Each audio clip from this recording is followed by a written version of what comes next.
नाज़रीन, डॉक्टर यास्मीन राशिद साहिबा, इन्हें तो ना रोजाना खराज तहसीन पेश करना चाहिए और पूरे पाकिस्तान को करना चाहिए।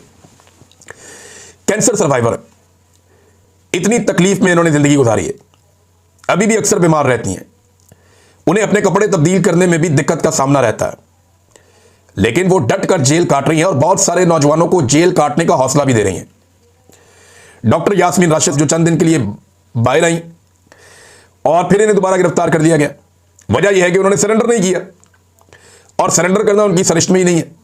वो कहती है सवाल ही पैदा नहीं होता। अब डॉक्टर यास्मीन राशिद साहबा फरमा रही है, I stand for the true liberation of my country with my leader, कि मैं अपने मुल्क की जो है वो हकीकी आज़ादी के लिए अपने लीडर के साथ खड़ी हूं। अल्लाह ताला ने वादा किया है कि सच जो है उसकी जीत होती है, और इंशाअल्लाह हम वो देखेंगे और ये होगा। तो ये फ्रीडम और डेथ, इसके ऊपर जनाब यास्मीन राशिद साहबा का एक पैगाम उनके अपने सोशल मीडिया से जारी किया गया है। तो कैसी डट के खड़ी है एक खातून इस निज़ाम के सामने। एक पाकिस्तान के अंदर कोई एक ऐसा जर्नैल नहीं है जो डॉक्टर यास्मीन राशिद जैसी हिम्मत या हौसला दिखा के इस तरह की जेल काट सके। मैं क्यों कह रहा हूं?